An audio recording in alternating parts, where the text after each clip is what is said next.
মা, আমি কেক খাইনি। আমি বাংলা বলিনি মা। আর এই যে আনন্দ, আমি বলছি যে আনন্দ চারিদিকে রয়েছে।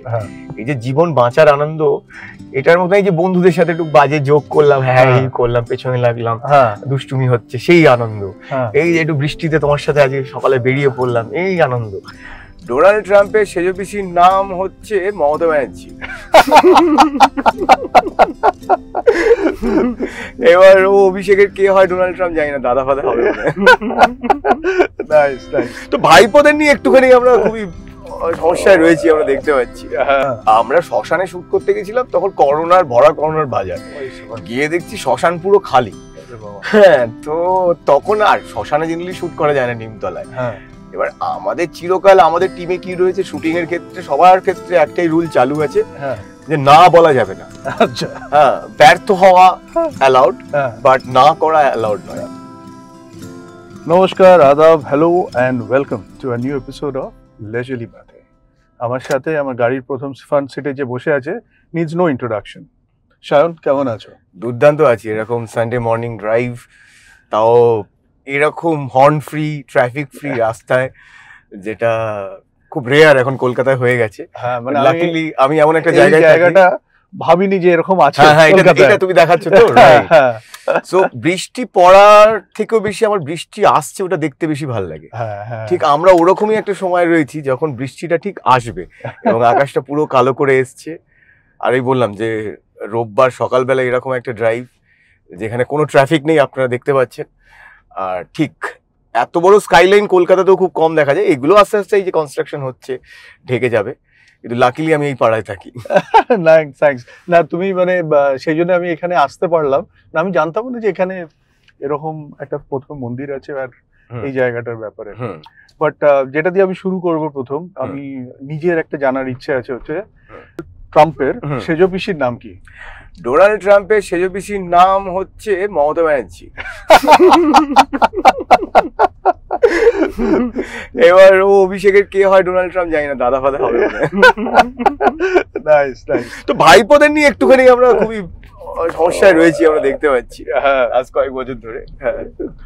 তো দেশ এবং রাজ্যের যে সমস্যা, যে প্রবলেম চলছে, তো তোমার অ্যাভেঞ্জার্স পার্টি কি 2026-এ আমরা অবশ্যই আমাদের অ্যাভেঞ্জার্স পার্টি সুপার হিরোদের পার্টি। এবার আমরা এই অ্যাভেঞ্জার্স পার্টি আমরা অলরেডি আমরা সদস্য পদের জন্য ওপেন রেখেছি।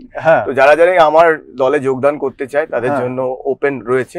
তো আমার সাথে যোগাযোগ করবেন আপনারা, কারণ দেশের যে অবস্থা কোনো পার্টিকেই বিশ্বাস করা যাচ্ছে না। সেটা আমরা বলতে পারি, এখন তৃণমূল আর বিজেপিকে গালাগাল করতে পারি। সিপিএম যখন ছিল তারাও কিন্তু খুব একটা আলাদা ছিল না। বামপন্থীরা এখন যেহেতু অসহায়, তারা আগে সিট গুনতো, এখন ভোট গোনে, মানে তাদের জন্য খুব সিম্প্যাথেটিক জায়গা থেকে হয়তো মানুষ বলে যে বামপন্থীরা এলে বোধহয় সময় পাল্টে যাবে। কিন্তু তারা তো একটা সময় 35 বছর কাটিয়েছি আমরা, তখন তো খুব একটা আলাদা ছিল না।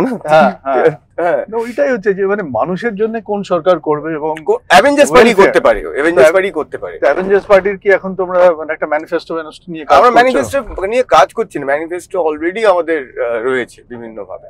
প্রথম কথা, আমরা ভোটটাকেই তুলে দেওয়ার চেষ্টা করছি। ফ্যান্টাস্টিক। যে ভোট হবে না, কন্ট্রাকচুয়াল হবে। এই যে বিভিন্ন জায়গায় কনস্ট্রাকশন দেখতে পাচ্ছ নিউ টাউনে, তো এখানে কি টেন্ডার পাস করা হয়, যে 5 বছরের টেন্ডার বা 3 বছরের টেন্ডার। ধরো এক্স পার্টি পেলো বা অমুক দল পেলো বা কোনো কর্পোরেট পেলো, তাই বললো যে 3 বছরের জন্য তুমি আমাকে বলো কন্ট্রাক্টে এই তোমার টাকা লাগবে, এই তুমি ডেভেলপমেন্ট করবে, শিক্ষার জন্য এই করবে, যদি করতে পারো ভালো, তারপর তোমার একটা রিভিউ হবে প্রত্যেক বছর। না হলে 3 বছরের আগেও তোমার টেন্ডার ক্যান্সেল হয়ে যেতে পারে। এখানে একটা চিড়িয়াখানা আছে, আমার জন্য 3টে খাঁচাও রাখা আছে।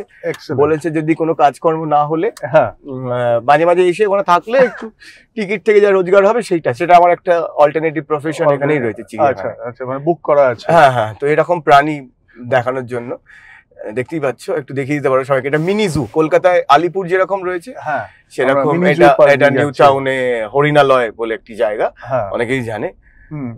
আজকে আমরা এটা নিউ টাউন দর্শনও করছি। তো আমি একদম এটা হরিণালয়। তো বেসিক্যালি আমরা ভোট বলতে আমরা এটাই বলতে চাইছি যে ভোট নিয়ে আমরা খুব একটা বদার্ড নই। তো আমার মনে হয় যে সব পুরো ব্যাপারটাকে কর্পোরেট স্টাইলে করে দেওয়া উচিত।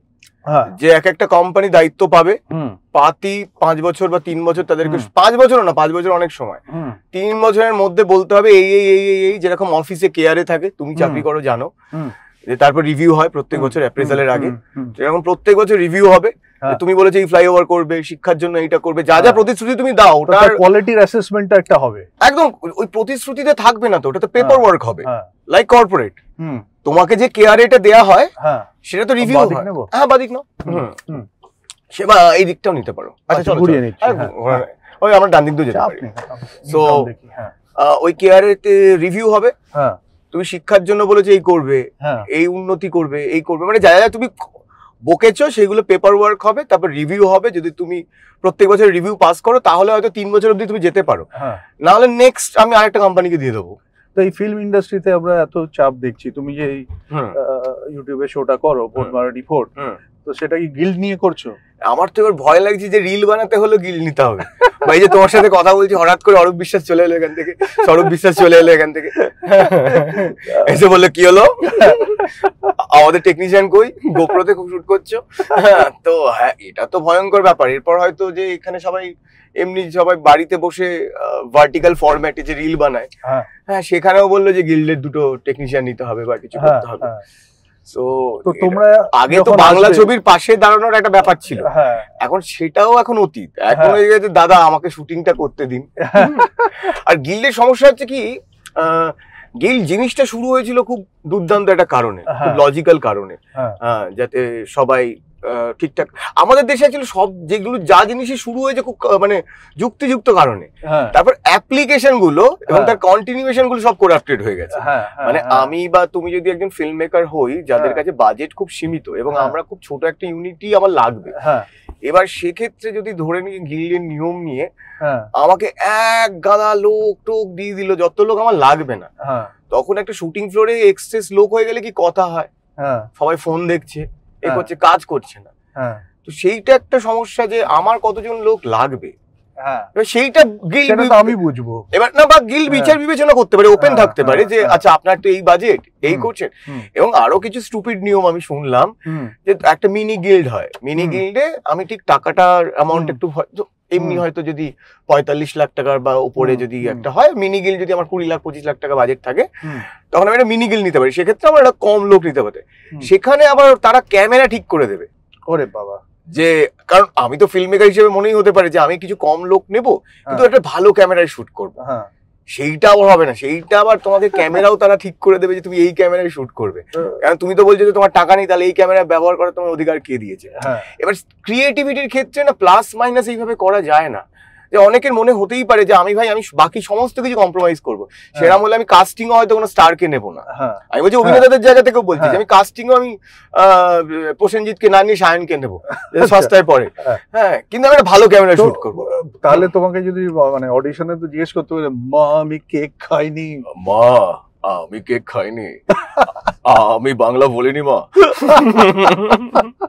তো এরকম তোমার ভোটবাড়ি ফোর্টে কখনো মানে ফেস করেছো? তুমি তো নোন ফেস, না না, তোমরা তো অনেক কমপ্লেক্স জায়গায় গিয়ে শুট টুট করেছো। একবার হয়েছিল ভোটবাড়ি ফোর্ট সিজন 1 এ, যেটা আমরা প্রথমবার করি, আমরা শ্মশানে শুট করতে গেছিলাম, তখন করোনার বাজার গিয়ে দেখছি শ্মশান পুরো খালি। হ্যাঁ, তো তখন আর শ্মশানে জেনারেলি শুট করা যায় না নিমতলায়। এবার আমাদের চিরকাল আমাদের টিমে কি রয়েছে, শুটিং এর ক্ষেত্রে সবার ক্ষেত্রে একটাই রুল চালু আছে যে না বলা যাবে না।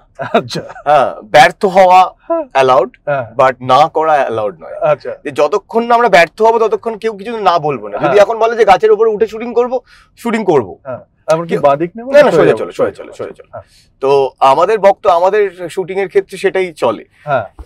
যে যেহেতু আমরা আমাদের দীর্ঘদিনের একটা ইন্ডিপেন্ডেন্ট ফিল্ম মেকিং এর প্র্যাকটিস বা গেরিলা স্টাইল, তো যদি মানে থানায় ঢুকে শুট করবে সবাই জানে যে না হতে পারে না, এক্ষুনি কেস খাবো, কিন্তু টিমের কাউকে না বলা যাবে না, ফেল করো মানে না বলো না। কারণ মানে হয় কি যে বেশি ভাবলে না সাহস কমে যায়। এটা খুব ইম্পর্টেন্ট পয়েন্ট বললে। হ্যাঁ, বেশি ভাবলে সাহস কমে যায়। তুমি রাস্তাটা তুমি পেরিয়ে যেতে পারো, মানে তোমাকে ওখানে শিশু সুলভ হতে হবে। যেই কারণে মনে হয় যে ক্রিয়েটিভ মানুষদের নিজেদের ভেতরের শিশুটাকে বাঁচিয়ে রাখা খুব জরুরি। তাহলে আমার মনে হয় অনেক সাহসী হয়ে যায়। কারণ আমি যদি জানি যে এই পাঁচিল থেকে লাফ মারলে পড়ে যাবো, এবারে বাচ্চাকে পাঁচিলে হাঁটিয়ে দিলে সে অবলীলায় হেঁটে চলে যাবে, কারণ সে জানে না ওখানে পড়লে সে তো তার কোনো মানে ওই বা একটা সাপ বাড়ির ঘর দিয়ে গেল, সে হয়তো সাপের লেজ ধরে টেনে দেবে, তুমি আমি পারবো না। আমরা শুরুতেই জেনে নেবো সাপ ছোবল মারতে পারে, এই করতে পারে, রিস্কের প্যারামিটার গুলো আমরা আগে ঘুরিয়ে নেবো, উইল স্টার্ট ইমাজিনিং ওয়ার্স। তো সেক্ষেত্রে আমার মনে হয় আমি ওইটাই বলি যে আমাদের ঝাঁপিয়ে পড়ার একটা প্রবণতা রয়েছে, এবং সাহসের থেকে দুঃসাহস বরং আমাদের বেশি রয়েছে। বাট এই দুঃসাহসটা ছিল বলেই আমি খুব এনজয় করেছি তোমার ওই সিরিজটা, কারণ আমি তোমার টেলিভিশনে খুব একটা কাজ দেখিনি সেই সময়, দেশে বাইরে থাকতাম। তবে আমি তোমাকে মেইন মানে তোমার ডিসকভারি দুটো জিনিস নিয়ে, হ্যাপি টু ডিস্টার্ব আর এই সিরিজটা। হ্যাপি টু ডিস্টার্ব মানে কি করে শুরু হলো তোমার? হ্যাপি টু ডিস্টার্ব নিয়ে অনেকেই একটা ভুল ধারণা রয়েছে, ওটা বোধহয় একটা আমার ইউনিক কোনো কনসেপ্ট, which is not। কারণ প্র্যাঙ্ক কল আমরা ছোটবেলা থেকে নিজেরাও করেছি, প্র্যাঙ্ক কল আমার আগেও রেডিওতে অনেকে করেছে, আমার সমসাময়িক অনেকে করেছে, আমি ছেড়ে চলে আসার পর মানে ও এখনো অনেকে করে যাচ্ছে prank call. So prank call itself একটা মানে কি বলবো, একটা চিরাচরিত কনসেপ্ট, মানে যেরকম ধরো থ্রিলার বা লাভ স্টোরি জনর, হ্যাঁ, তো সেইটা হচ্ছে প্র্যাঙ্ক কল। এবার প্র্যাঙ্ক কলটাকে আমি আমার মতন করে করেছি। এবার আমি প্রচুর টেলিফোনিক ইন্টারাকশন করতাম তখন আমাদের রেডিওতে, করতে করতে মাঝে মাঝে আমার একটুখানি পিনিক জাগতো তখন মনে, যে আচ্ছা চলো একে একটু ফোন করি, পুলিশে ফোন করি, লালবাজার থেকে ট্রাফিক আপডেট দিতে হতো, তখন একটু স্যারেদের সাথে মজা করতাম। এই করতে করতে বলে ওয়াই নট প্র্যাঙ্ক কল, একবার করি না। এবার আমার চিরকালই যেই জিনিস সবাই করে যেভাবে করে সেইভাবে করতে ইচ্ছে হয় না, এটা আমার একটা সমস্যাও রয়েছে। সেখানে সব কাজ যে আমার ওয়ার্ক করে তাও নয়, না হলে এতদিনে হয়তো আরো অনেক পপুলার কাজ আমি ডেলিভার করতে পারতাম। তো যেই জিনিস আমি জানি পাবলিক খাবে বা অলরেডি চলছে মার্কেটে, আমি যদি সেটাও ট্রাই করি, আমার প্রবণতা থাকে যে ওটা যেন আমি অন্যভাবে করি। তো আমি প্রথম শুরু করলাম যে আমি রিভিল করব না যে আমি কে, বা লাস্টে হয় না, আর হচ্ছে ফেক করব না। কারণ আমার আগেও, আমার সময়ও, আমার পরেও এরকম প্রচুর প্র্যাঙ্ক কলস করে, আমার বন্ধুরাও করেছে, অন্য আরজেরা, তারা অনেক ক্ষেত্রেই করেছে কি, ওরা অন্য বন্ধুকে বলে বা এ করে, মানে ধরো আমি তোমাকেই সাজিয়ে বলছি তুমি এটা বলবে ওটা বলবে, মানে একটা স্ক্রিপ্টেড প্র্যাঙ্ক কলস করতে। আমি বলি ফার্স্ট এটা করবো না, কারণ আমি নিজে হাইপটা পাবো না, আর ওটাকে তাহলে প্র্যাঙ্ক কল কি করে হচ্ছে, ওটা তো অডিও ড্রামা হবে। সো ফার্স্ট ওটা করবো না, আর আমি দেখছি কতটা এজে যাওয়া যায়। এবার এজে যেতে যেতে আমাদের তখন পিনিক জাগলো যে কেস খাইতে হবে না, কেস কি করে খায় দেখি। এবার যে জায়গাগুলো ট্যাবু, সেই জায়গাগুলোকেই আমরা তখন আমি এবং আমার বন্ধু, ও হ্যাপি টু ডিস্টার্বের প্রডিউসার ছিল আর যে সৌরভ, সেই সময় এখন ও লেখালেখি করে, স্ট্যান্ড আপ কমেডিও করেছে দীর্ঘদিনও, সৌরভ ঘোষ। তো আমাদের তখন এই ছিল, আর সৌরভ আমার এরকম মানে বন্ধু কম শত্রু বেশি ছিল, মানে এরকম বন্ধু ছিল বলে ডান দিকে, হ্যাঁ। তো মানে বন্ধু কম শত্রু, মানে এটা খুব ভালোবাসার জায়গা থেকে বলছি, যে আমি হয়তো কোনো একটা জায়গায় গিয়ে ভাবছি যে ধরো এই ছাদ থেকে কি ঝাঁপ মারলে পড়ে যাবো, ও বলবে যে মেরে তো দেখতো ডিগবাজি খেয়ে মারতে হয়েছিস।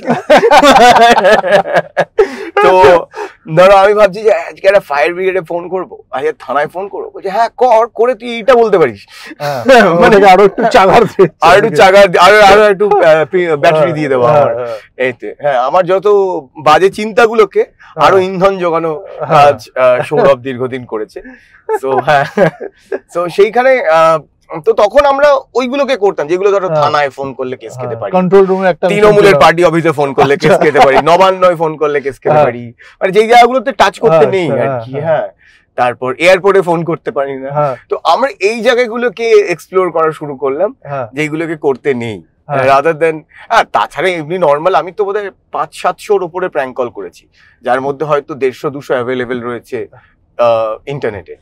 কিন্তু তার আগে আমরা এরকম বহু প্র্যাঙ্ক কল করেছি। আর ওইটাই বললাম যে নিজেদের, হ্যাঁ সোজা, আমার নিজেদেরকে, আমাদের যেটা হতো যে নিজেদেরকে একটু চ্যালেঞ্জ করতে ভালো লাগতো। রাইট, না ওই ফ্রেশনেসটা এসছে, মানে ওই একটা হয় না যে পিওরিটি, যখন একটা স্ক্রিপ্টেড হয় তুমি বুঝতে পারো। হ্যাঁ, আর অভিনয় না ওটা করতে পারে না কেউ, কারণ কেন যে তোমার ফোনের অন্যদিকে যিনি আছেন হ্যাঁ তার যে একটা কি বলবো আমি জানি না, র একটা মানে যে ভেরি মানে অনেস্ট একটা ফিডব্যাক, আর সে কি বল, আর ওই আর তার ইনোসেন্সটা খুব মানে হিট করে। আর অরিজিনাল ইমোশন বা অরিজিনাল মানুষের রেগে যাওয়াটা এত জীবন্ত প্রাণবন্ত হয় না, ওটা যত বড় অভিনেতাই হোক ওটা অভিনয় করতে পারবে না। কারেক্ট কারেক্ট, হ্যাঁ মানে ওইটা পারবে না, অভিনয়ই হয়ে যাবে আলটিমেটলি। আর একটা মানুষকে তো আসল চেনা যায় সে রেগে গেলে, তার তখন পুরো ভেতর থেকে ব্যাপারটা বেরিয়ে আসে। এই যে আমি তোমার সাথে এত মিষ্টি মিষ্টি কথা বলছি, এত ভেবে চিন্তে কথায় প্যাঁচ মেরে কথা বলছি, এক্ষুনি তুমি আমায় রাগিয়ে দাও, তুমি দেখবে আমার আসল রূপ। মানে এটা আমার ক্ষেত্রে আমি আমার উদাহরণ দিলাম, কিন্তু এটা যে কোনো মানুষের ক্ষেত্রে সত্যি আমার মনে হয়। একটা মানুষকে ঠিক চিনতে পারো, তুমি রাগিয়ে দিয়ে দেখো। তো একটা জিনিস আমার পার্সোনালি খুব জানার ইচ্ছা আছে, তুমি যতদূর আমি যা দেখেছি বা শুনেছি তোমার ব্যাপারে, যে তুমি বোধহয় বিবিএ করেছো গ্রাজুয়েশনে, রাইট? মার্কেটিং এ অনার্স ছিল, রাইট। তো সেখান থেকে একটা মানে খুবই সিকিউরড একটা লাইফ, একটা চাকরি বা একটা বিজনেস, সেটা না করে পারফর্মিং আর্টস এর দিকে কি করে এলে?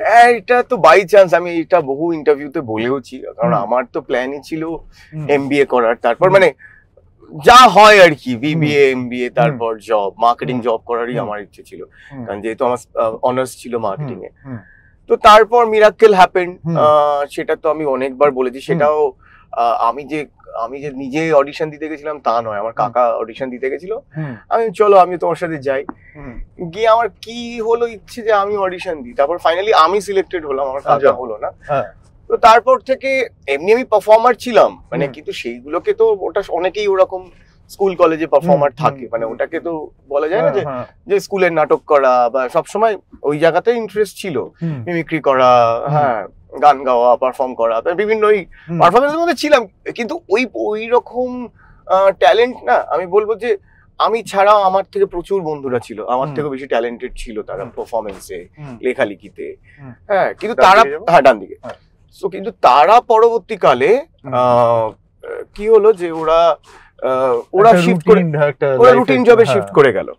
হ্যাঁ আমি বলছি যে আমি এই ডিসিশনটা মানে মেইন যেটা আমার জানার উৎস হচ্ছে যে ডিসিশনটা, যে তুমি ধরো অডিশন দিলে, তুমি পেয়ে গেলে মিরাকলে, ইউ আর সাকসেসফুল, ঠিক আছে, সেখান থেকেও তো পরের যে জার্নিটা two sustain as an actor or as a performing artist or radio jockey, তার মধ্যে একটা অনিশ্চয়তা তো আছে। আর্টকে যখনই তুমি সেই ভয়টাকে কি করে জয় করলে? আমার বাকি ভাবোইনি, আমি ভাবিনি, সত্যি কথা আমি কম ভাবি, কারণ আমি দেখেছি বেশি ভাবলে না আমি প্রচুর ভীতু হয়ে যাবো, তাই আমি যে কোনো জিনিসেই কম ভাবি, আমার ঝাঁপিয়ে পড়তেই ভালো লাগে। হ্যাঁ এবার ঝাঁপিয়ে পড়া বললে এখন অনেকেই ঝাঁপিয়ে পড়বে, কিন্তু আমি বলবো ঝাঁপিয়ে পড়তে পারো, কিন্তু যেভাবেই ঝাঁপাও ল্যান্ডিংটা কিন্তু সবচেয়ে বেশি ইম্পর্টেন্ট। তো এটাই কিছু একটা প্ল্যানিং করেছিল? কোনো প্ল্যানিং নেই গো আমার জীবনে, যা 2 বছর আমি দেখি, তারপর না একমাত্র আমি একটা জিনিসই প্ল্যান করেছি, সেটা হচ্ছে আমি চাকরি যখন রেডিও থেকে ছেড়েছি, সেইটা একমাত্র আমার প্ল্যান করে ছাড়া। আদারওয়াইজ আমি লাইফে আজ অব্দি কিচ্ছু প্ল্যানিং এ করিনি, কিচ্ছু নয়। যেগুলো প্ল্যানিং এ করতে চেয়েছিলাম সেটা হয়নি, যেটা আমি বিবিএ করে এমবিএ করতে চেয়েছিলাম সেটা হয়নি। হ্যাঁ, কিন্তু মিরাকেলের পর আমার টেলিভিশন তখন করতে থাকা, তারপর সেখান থেকে অভিনয়, টেলিভিশন সিরিয়াল করা, তারপর তখন বোর হয়ে গেলাম যে ডেলি সোপ আর হচ্ছে না আমার দ্বারা, আমি পারবো না করতে, অ্যাক্টিং মনে হয় না, কারণ তখন ওরকম লেখা হতো না যেখানে আমার মতো চেহারার কোনো ছেলেকে একটা ভালো চরিত্র দেয়া যেতে পারে। আর আমার যেহেতু একটা কমেডি হ্যাংওভার রয়েছে, সবাই ওই রকম হিরোর বন্ধু বা ওই রকম কমেডি কোনো চরিত্রেই আমাকে বলা হতো। সো তখন আমি বললাম যে না ঠিক আছে, তখন আমি ভাবছি অন্য কিছু করবো, আবার চাকরি বাকরি করবো বা অ্যাড এজেন্সি জয়েন করতে পারি, কিছু একটা করবো, ক্রিয়েটিভ জব করবো, মানে ক্যামেরার পেছনের কাজই করবো। বলতে বলতে suddenly radio happen to me. কারণ রেডিও কিন্তু এই নয় যে আমি রেডিও জকি হতে চেয়েছি বা আমি ছোটবেলা থেকে প্রচুর রেডিও শুনে বড় হয়েছি, ইটস নট দ্যাট। আমার ক্ষেত্রে রেডিও, আমার একটা বন্ধু বললো যে এরকম আমরা সব ছেড়েছি, ফিভারে ভ্যাকেন্সি রয়েছে, তুই গিয়ে আমি পারবো। বলছে হ্যাঁ তুই তো ফানি, তুই করতে পারবি। আমার মনে হয় আমার দেখ আমি রেডিও কোনোদিন শুনিনি, মানে শুনিনি রেডিও হতে পারে না, মানে শুনেছি, প্রচুর রেডিও শুনেছি, কিন্তু ওইভাবে রেডিওকে যে আমি রেডিও জকি হব ওইভাবে শোনা বা মানে একদম ডিটেলে রেডিও শোনা, রেডিও নিয়ে পড়ে থাকা, ওটা আমার কোনোদিন, আমি বেশি অডিও ভিজুয়াল, মানে আমি বেশি সিনেমা আমার পছন্দের জিনিস ছিল, আর আমি সিনেমাই করতে চাইতাম, অভিনয় করতে চাইতাম বা সিনেমার সাথে যুক্ত হতে চাইতাম চিরকালই। তো তখন আমি ভাবলাম যে যাই গিয়ে অডিশনটা তো দিই, অডিশন বলতে ভয়েস টেস্ট দিই, অডিশন না। তো তারপর দেখলাম স্মুথলি আমার হয়ে গেল রেডিওতে। তো ওটাও আমার খুব একটা যে প্ল্যানিং করে করা তা নয়, বাকি। বাট এই যে রেডিওতে যখন মানে আমরা যারা শুনি রেডিও আরজেদের প্রোগ্রামগুলো শুনি, তো এগুলো কি তোমাদের একটা স্ক্রিপ্টেড থাকে নাকি মোস্টলি মানে ভেরি ইমপ্রম্পটু? আমার তো ইমপ্রম্পটুই থাকতো, মানে আমি খুব একটা স্ক্রিপ্টে বিশ্বাসী নই, কারণ আমার মনে হয় রেডিও ইজ অলওয়েজ লাইভ, এবং কারণ আমি গানা রেকর্ড করতে পারতাম না। হ্যাঁ, যে অনেক সময় যে হতো যে ধর আমি ছুটি নিয়েছি কিন্তু সেই দিন শোটা চলবে, আমরা ওটাকে ভয়েস ট্র্যাক বলতাম, ছোট করে ভিটি।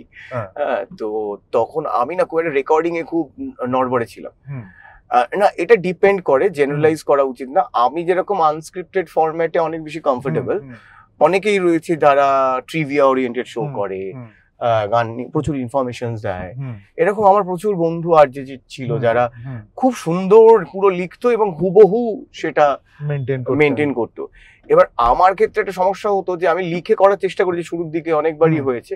এবার যেহেতু আমাদের ড্রাইভ টাইম শো ছিল না, ফলে it was very fast. What do you mean by drive time show? Drive time show বলতে প্রাইম টাইম শো, মানে একটা হচ্ছে সকালবেলা যখন সবাই খুব বিজি, অফিস যাচ্ছে, কাজে যাচ্ছে, আর একটা হচ্ছে ফিরছে যখন, আচ্ছা সন্ধ্যেবেলাটা, মানে হিউজ ট্রাফিক থাকে অফিস। এই দুটো সময়কে ড্রাইভ টাইম বলা হয়, যে people are driving towards their destination, মানে অফিস হতে পারে, অন্যান্য কাজে হতে পারে। সো ওই মানে তোমার ওই সকাল ধরে নাও 7টা 8টা থেকে 11টা 11:30 12টা ওইরকম, এটা একটা 11টা, মানে অ্যাকচুয়ালি 7টা থেকে 11টাকে ধরা হয়। আর ওইদিকে সন্ধ্যে 6টা থেকে 9টা অথবা 5টা থেকে 9টা এরকম প্রাইম টাইম ধরে রেডিওতে। সো ইয়া, তো এবার আমার ক্ষেত্রে আমি লিখে করার চেষ্টা করেছি। এক তো অনেক চেঞ্জেস হতো, ট্রাফিক আপডেট, এই ওই হ্যান ত্যান, লাইভ আপডেটস আসছে, নিউজ আসছে, এই হচ্ছে ওই হচ্ছে, হতো না। আর একটা হচ্ছে আমি দেখেছি লিখে করতে গিয়ে দেখেছি আমার মনে হচ্ছে আমি পড়ছি, মানে সেই আমি বলছি, আমি ন্যাচারাল এটা পাচ্ছি না, তো আমি বলছি মনে হচ্ছে না, আমার মনে হচ্ছে আমি পড়ছি। তো সেইটাকে আমি কোনোদিন ক্র্যাক করতে পারিনি। এখন আমি পারি, এখন আমি পড়লেও আমার মনে হবে আমি বলছি, কিন্তু তখন ওইটা হতো না। তারপর আমি দেখেছি আমি অনেক বেশি কমফোর্টেবল, ন্যাচারাল, অথবা ইউ এনজয়েড মোর। কারণ আরজে হলে এর আগে মানে did you have anyone favourite, বা যাকে তুমি একটা ধরো রোল মডেল হিসেবে নিয়েছো, বা তোমার এই প্রিপারেশনটা কিছু ছিল? না, আমার রেডিও জকি বলতে দেখো, আমরা যে সময় বড় হয়েছি আমরা সবাই কম বেশি মির্দার ফ্যান, হ্যাঁ, কারণ আমাদের সামনে একজনই আইকন ছিল এই সময়। কিন্তু পরবর্তীকালে যখন আমি রেডিও শোনা শুরু করি, মানে রেডিও শোনা শুরু করি বলতে যখন আমি রেডিও জকি হলাম, তো তখন I started listening to some international radio jockeys. তার মধ্যে তখন আমি বললাম, ভাই এটা তো আমি কোনো রেডিও শুনিনি, এখানে যা রেডিও হচ্ছে সেটা খুবই সেফ, আর একটা অবধি হচ্ছে। একটা টার্ম আছে, ইটস কল্ড শক জক। হ্যাঁ, এবার আমি শক জক ব্যাপারটাতে খুব ইন্সপায়ার্ড হই। তো আমি বললাম আই হ্যাভ টু বিকাম শক জক। তার মধ্যে আমাকে ইন্সপায়ার করে হাওয়ার্ড স্টার্ন বলে একজন ভদ্রলোক আছে, উনি গ্লোবালি প্রচন্ড বিখ্যাত একজন রেডিও জকি, মানে রেডিও লেজেন্ড বলা যায় যাকে। তো আমি ম্যানকাওয়ের শো শুনতাম, হাওয়ার্ড স্টার্নের শো শুনতাম। সো তারা ভয়ঙ্কর মানুষ। তখন বাংলায় যাদেরকে আমি লেজেন্ড ভেবেছি রেডিওতে, তাদেরকে আমার খুবই বাচ্চা মনে হচ্ছে তখন। আমি ওকে না, যা হয় আর কি, প্রথমে আমাদের এইটুকু এক্সপোজার থাকে, তারপর যখন বাড়ে তখন আমি ভাবলাম যে আমি তো এই রেডিওটা করতে চাই, কিন্তু এই রেডিওটা করতে গেলে তো আমার প্রচুর শখ জক হতে গেলে তো আমার প্রচুর বিপদ আছে। হ্যাঁ, তো আমি বহুত কেস খাবো ধরে নিতে হবে। মানে তুমি জানো ফায়ার ব্রিগেডে চাকরি নাও, তোমায় তো আগুনের সাথে খেলতে হবে। তো আমি ফায়ার ব্রিগেডে চাকরিটা নিয়ে নিলাম। আমি বললাম যে চলো তাহলে লেটস বিকাম শক জক। তো তখন থেকেই আমার এই ক্রীড়াগুলো বা এই যে এত এত যেগুলো করতে নেই, যেগুলো অ্যাটেম্প্ট করতে নেই, যেগুলো অ্যাটেম্প্ট করলে ভয়ঙ্কর প্রবলেম হতে পারে, সেইগুলো মানে করতে আমি সাহস পাই আরো। কারণ আমি তখন একজন রোল মডেলকে পেয়েছি যাকে সত্যিই মনে হচ্ছে যে হ্যাঁ, ইন্সপিরেশন একদম একদম, মানে হি ইজ দ্য ম্যান। আর দুটো ছবি দেখলাম আমরা, একটা হচ্ছে টক টু মি বলে রেডিও নিয়ে একটা ছবি আছে, সবাই দেখতে পারে চাইলে। আর একটা ছবি দেখলাম যে দ্য বোট দ্যাট রকড বলে, সেটা পাইরেট রেডিও বলে একটা কনসেপ্ট নিয়ে ছবিটা। যে যখন রক মিউজিক ইউএসএ তে চালানো বারণ ব্যান, তো সেই সময় একটা রেডিও স্টেশন, তারা শুধুই রক মিউজিক প্লে করে। আচ্ছা, হ্যাঁ, এবং সেখানে সব শক জক ভর্তি, সব পাগলদের কারখানা ওখানে। হ্যাঁ, হ্যাঁ, তো তারা কি করে, একটা নৌকোর মধ্যে করে তারা ট্রাভেল করে। হ্যাঁ, এবং পাইরেট রেডিও কনসেপ্টটা একটু সহজে বলে দিই, যেরকম পাইরেসি করি আমরা, হ্যাঁ, হুক করে ক্যারাম খেলি, হ্যাঁ, হ্যাঁ, ইলেকট্রিকের হ্যাঁ, হুক করে ক্যারাম খেলা হয়, বা হ্যাঁ। এরকম আমরা আগে কেবল লাইন হুক করে লোকে নিত, হ্যাঁ, সেরকম এরা কি করে, যে ফ্রিকোয়েন্সিটাকে হ্যাক করে নেয়, কোনো একটা হ্যাঁ। ফ্রিকোয়েন্সি হ্যাঁ, করে তারা ব্রডকাস্ট করে। right, তো ওরা বোটে ট্রাভেল করে, হ্যাঁ, অ্যান্ড ওরা বিভিন্ন ফ্রিকোয়েন্সি হ্যাক করে, হ্যাঁ, করে তাদের এবার দেখা গেল কি মেইন স্ট্রিম রেডিও গুলোর থেকে এই পাইরেট রেডিওটা বেশি জনপ্রিয় হয়ে গেল। fantastic, খুব হ্যাঁ। ইন্টারেস্টিং, আমি জানতাম না। হ্যাঁ, অবশ্যই পাইরেট। এবং আমার মনে হয় অনেক দর্শকও হয়তো মানে অফকোর্স, exposed না এটাতে। না এই ছবিটা খুব যে আছে তা না, টরেন্টসে পাওয়া যেতে পারে। হ্যাঁ, আমার কাছে রয়েছে, কেউ চাইলে আমাকে বলো, হ্যাঁ। ডিএম করো, হ্যাঁ। আমি চাইবো এই রেডিও নিয়ে ছবিগুলো দেখো। হ্যাঁ, খুব হ্যাঁ। Interesting. The boat that rocked. আমি নিজে আগে দেখবো। তো ওই ছবিটা দেখে আমার মাথা খারাপ হয়ে গেল। হ্যাঁ, হ্যাঁ, ফুল মাথা খারাপ হয়ে গেল। আমি বলছি এই রেডিও, আমি যেই রেডিও দেখেছি, আমি এখন আর এই কনভেনশনাল রেডিও করতেই পারবো না, আমাকে বাদরামও করতেই হবে, রেডিওকে একটু ম্যাচিওর করতে হবে। হ্যাঁ, হ্যাঁ, কিন্তু তার পরবর্তীকালে কেউ আর করলো না, সবাই আবার ভয় পেয়ে গেল, আর আমি ভয় পেলে ওই রেডিও করতেই পারতাম না। যে প্রশ্নটা আমার তোমার কাছে আছে, যে রেডিও থেকে যখন তুমি ক্যামেরার সামনে এলে, ঠিক আছে, অ্যাজ অ্যান অ্যাক্টর, তো তুমি কি কোনো অ্যাক্টিং কোর্স করেছিলে, বা না, না, কোনো না, মানে কোনো নাটক, কোনো স্কুলিং, না, নাকি ন্যাচারাল? না, স্কুলের নাটককে আমি ঠিক নাটক না মানে বলবো না। স্কুলিং বলতে, বা কোনো না, আজকাল তো সব বুঝতে জায়গায় পেরেছি। অ্যাক্টিং স্কুল আছে, তো জানি, মানে- কিন্তু আমার বা মনে হয়, অনেকে বলে যে থিয়েটার না করলে মানে পিওরিস্ট হওয়া যায় না অ্যাক্টিং এর, বা তোমার কি মতামত, মানে অ্যাক্টিং আমি- শেখার মোস্ট মানে সবচেয়ে মানে কি বলবো, মানে the best way to learn acting, can anyone আমি- লার্ন অ্যাক্টিং? আর আমি এখানে অনেকগুলো জিনিস আমি হ্যাঁ, একটুখানি, অনেকগুলো প্রশ্ন তো আমি একটু হ্যাঁ, এক এক করে বলো। বলি। প্রথম কথা হচ্ছে, কিন্তু আমার ক্যামেরা আগে, রেডিও পরে, আমি যেটা আচ্ছা, বললাম আমার হ্যাঁ, জার্নি হ্যাঁ, ওয়াইজ। হ্যাঁ, হ্যাঁ, তো ক্যামেরার সামনে আমি আগে কাজ করি, তারপর রেডিও, তারপর আবার ক্যামেরাতেই হুম, আমার ফিরে আসা। হ্যাঁ, এটা গেল 1 নম্বর। হুম, 2 হচ্ছে অ্যাক্টিং এ, যেহেতু আমার প্রথাগত শিক্ষা নেই, এবং হুম। অ্যাক্টিং নিয়ে জ্ঞান দেওয়া বা কথা বলার মতন মানুষ আমি নিজেকে মনে করি না, হুম, কারণ আমি নিজেও এখন অ্যাক্টিং শিখছি, এবং শিখছি বলতে আর কি, হুম, আমি যেই প্রসেসে শিখি, হুম, আমার চিরকালই, আমার যে শেখা, মানে হুম, আমি তো অনেক চরিত্র হয়ে যেতে হয় একটা মানুষকে, হুম, হুম, আমার যে শেখা সেটা খুবই একটা অর্গানিক শিক্ষা, হুম, অভিনয়ের ক্ষেত্রে বা চরিত্র হয়ে ওঠার ক্ষেত্রে, কারণ আমি প্রচুর চরিত্রের মধ্যে বড় হয়েছি, হুম, এবং এখনো আমি বহু চরিত্রের মধ্যে থাকি। হুম, এই নয় যে আমি গাড়ি থেকে নেমে বাড়িতে ঢুকে যাই, বাড়ি থেকে নেমে গাড়িতে ঢুকে যাই, আমি বাজার করি বা অটোতে চড়ি, মানে যা যা মানুষকে দেখতে পাওয়ার জন্য হয়, হুম, আমি জীবনকে খুব কাছ থেকে দেখেছি, জীবনকে খুব মন দিয়ে আজও দেখি, অবজার্ভ করি, হুম, শুধু নিজের জীবন নয়, বাকি মানুষদের জীবনকেও দেখি। হুম, আমি অ্যাক্টিং নিয়ে এইটুকুই বলতে পারি, হুম, আমার মনে হয় যে জীবনকে খুব মন দিয়ে দেখা, এবং একটু সেন্সিটিভ হওয়া, হুম, ইমোশনকে বোঝা, হুম, এইগুলো খুব গুরুত্বপূর্ণ আমার মনে হয় অভিনয়ের ক্ষেত্রে, তবেই একটা আলাদা চরিত্র হয়ে ওঠা যায়, কারণ না হলে সব চরিত্রের ওপর আমি নিজের মানে আমার ব্যক্তিত্বকে চাপিয়ে দেবো। হুম, তো সেই কারণে আমি কখনোই চাই না, আর একটু জলের মতো থাকা, যাতে হুম, আমি সমস্ত চরিত্রকে নিজের মধ্যে ধারণ করতে পারি। হুম, হ্যাঁ, এইটুকুই আমি বলতে পারি অভিনয় নিয়ে। বাকি অনেক মানে থিয়েটার বা যেভাবে হোক, তবে একটা ব্যাপার আছে, ডিফারেন্সিয়েশন রয়েছে, হুম, যেটা হচ্ছে কিছু মাধ্যমের কিন্তু ডিফারেন্সিয়েশন রয়েছে, হুম, যে থিয়েটার আর ক্যামেরা কিন্তু এক জিনিস নয়। হুম, হ্যাঁ, যে থিয়েটারে যেই ধরনের অভিনয়, হুম, আর ক্যামেরা যেই ধরনের অভিনয়, বা যাত্রায় যেই ধরনের অভিনয়, হুম, সবগুলো আলাদা ফরম্যাট, এগুলো আলাদা ফরম্যাট। হ্যাঁ, তো সেই থিয়েটার নিয়ে তো কথা বলার আমি কেউই নয়, হ্যাঁ, পাপ হবে। হ্যাঁ, মানে আমি একেবারে মূর্খ মানুষ সেই ব্যাপারে, কিন্তু আমি যেইটুখানি দেখেছি, আমি যেই যাভাবে বুঝেছি, হুম, আমি ইমোশনকে বা অন্যান্য মানুষের জীবনকে, হ্যাঁ, হ্যাঁ, সেইগুলো স্টাডি করে, অবজার্ভ করে হ্যাঁ, আমি চরিত্র বুঝি, হ্যাঁ, একটা চরিত্র হয়ে উঠি, এবং আমার চরিত্র করতে খুব ভালো লাগে। আর আমি চাই না যে আমার ব্যক্তিত্ব কোনোদিন অতটা হেভি হয়ে যাক, যেখানে, কারণ এটা আমি অনেক অভিনেতার মধ্যে দেখেছি, শুরুর হ্যাঁ। দিকে তারা প্রচুর চরিত্র করতে পারতো, তারপর হ্যাঁ। তারা ব্যক্তিত্বে এতটা ভারী হয়ে উঠলো, হ্যাঁ, প্রত্যেকটা চরিত্রে তার ব্যক্তিত্বকে ধরা পড়ে, মানে সেই মনে হচ্ছে ওই চরিত্রগুলো করছে, রাইট, হ্যাঁ, রাইট, রাইট, মানে সায়নী এটা, সায়ন হ্যাঁ। ওটা, সায়ন এটা, ওইটা হয়ে যায়।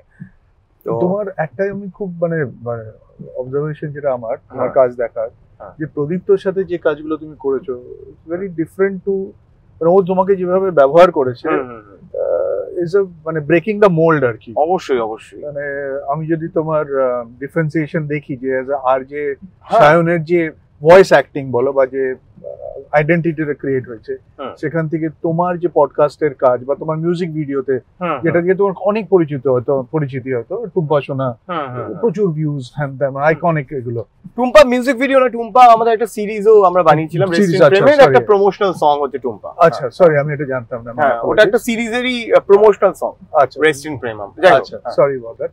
তো আর প্লাস যখন তুমি কৃষ্ণ ক্যারেক্টারটা করলে এতে বিরোহিতে, তো how did you prepare yourself? First and foremost Pradipta তোমাকে যখন অ্যাপ্রোচ করলো তোমার রিঅ্যাকশনটা কি ছিল? না প্রথমত তো প্রদীপ্তদা ছাড়া মানে এখন অনেকে ভাবে, কিন্তু প্রথম দিকে প্রদীপ্তদা ছাড়া কেউ আমাকে অন্যরকম চরিত্রে ভাবেই যে সায়নকে করা যেত। প্রদীপ্তদার সাথে প্রথম কাজ হলো আমরা গোয়েন্দা বলে একটা ছবি করেছিলাম জি বাংলা সিনেমার জন্য, জি বাংলা সিনেমা অরিজিনালসের জন্য। রাহুল দা ছিল, তো সোহিনী ছিল। তো তখন প্রদীপ্তদা বললো, আরে তোমার তো আর অভিনয় করা উচিত, তোমাকে তো বিভিন্ন চরিত্রে ব্যবহার করা যায়। আমার হয়তো যায়, আমি তো যাই না, আমাকে সবাই এরকমই চরিত্র দেয়। না না দেখি আমরা। আর প্রদীপ্তদার সাথে তার আগে থেকে আমার মানে ভালোই বন্ধুত্ব সম্পর্ক। হ্যাঁ, তো এবং প্রদীপ্তদার ফ্যান আমি কেন, আমাদের সময় আমাদের বন্ধুদের দলের সবাই তখন প্রদীপ্তদার ছবির আমরা ফ্যান। হ্যাঁ, তো তখন প্রদীপ্তদা বললো যে ঠিক আছে। তারপর প্রথম প্রদীপ্তদা যে চরিত্রটা নিয়ে আমাকে বলে, ওটার পরে লাভলি বলে চরিত্রটার পরে ইন্দ্রনাথ। আমি বলছি এই রে ইন্দ্রনাথ তুমি আমাকে বলছো? আমি তো চেষ্টা করবো, আমি দেখো তুমি যা বলার সেই কথা শোনার এবং সেই চরিত্রটাকে যথেষ্ট সময় দেওয়া, এটার পেছনে খাটা, সেগুলো করবো। যেহেতু সাহিত্যের কিছু আইকনিক চরিত্র হলে যেরকম ফেলুদা দুম করে আমাকে বললে কেউ মেনে নিতে পারবে না। হ্যাঁ, তো বা মানে ইন্দ্রনাথ নিয়ে মানুষের এমন রোমান্টিসিজম রয়েছে, যদিও শরৎবাবুর বর্ণনায় যে চরিত্র রয়েছে তার সাথে কিছুটা আমার চেহারাগত বা সাদৃশ্য রয়েছে। হ্যাঁ, কিন্তু মানুষ ইন্দ্রনাথের যে দাপুটেপনা বা তার ব্যক্তিত্ব, তার এই যে অ্যাডভেঞ্চারাস মনোভাব, সেখান থেকে না ইন্দ্রনাথের যেই চেহারাটা সবার মাথায় ভিজুয়ালি একটা আইডেন্টিটি ক্রিয়েট করা, পারসেপশনটা দ্যাট ইজ হিউজ। এবার সেইটা ভাবলাম, মানুষ আমাকে এক তো হচ্ছে সব মানুষের একটা নিজস্ব ছবি মাথায় রয়েছে ইন্দ্রনাথ সম্বন্ধে, আর দ্বিতীয়ত হচ্ছে আমার একটা কমেডি হ্যাংওভার রয়েছে মানুষের। হ্যাঁ, এবং অনেক মানুষ প্রদীপ্তদাকে পরিচয় পরে আমাকে বলেছে, যারা প্রথমে যখন বলেছিল যে ইন্দ্রনাথ কে করছে, কারণ শ্রীকান্ত বললেই কিন্তু অনেকেই বলবে যে ইন্দ্রনাথ কে করছে, আমাদের নিজেদের এবং সবচেয়ে প্রিয় চরিত্র, অনেকেই বলবে যে ইন্দ্রনাথ। হ্যাঁ, ওই সায়ন কি করে সায়ন করতে পারে, এইটা হয়েছিল। কারণ ওই যেহেতু আমাকে সবাই ভাড়ামো করতে দেখেছে, ছ্যাবলামো করতে দেখেছে, বা আমি পার্সোনালিটাও ছ্যাবলাই, তো সেই কারণে অনেকে বলেছিল। তো সেইটা হলো, সেইটা মোটামুটি আমি ডেলিভার করতে পারি, লোকজনও অ্যাকসেপ্ট করে সেটা আমার। কারণ অনেক ক্ষেত্রে কি হয় যে অভিনেতা ভালো হয়তো পারফর্ম করে দেয়, তার আগের যে কাজ করে। হ্যাঁ, সোজা গিয়ে আমরা ডান দিকে নিয়ে এইখান দিয়ে আচ্ছা সোজা চলো, সোজা একটা ফাঁকা রাস্তা আছে। হ্যাঁ, তো যাই হোক, এই রাস্তাটা খুব সুন্দর, দেখাতে পারবে সোজা। তো আমি বললাম যে সবাই কি মেনে নেবে, যাই হোক মেনে নিল। আর দ্বিতীয় হচ্ছে বিরোহীর ক্ষেত্রে সরি, এই রাজলক্ষ্মী শ্রীকান্ত ছবিটি আমি দেখেছি, আমার যেটা তোমার মানে অ্যাক্টিং এ যেটা লেগেছে ইজ ভেরি ন্যাচারাল অ্যাক্ট।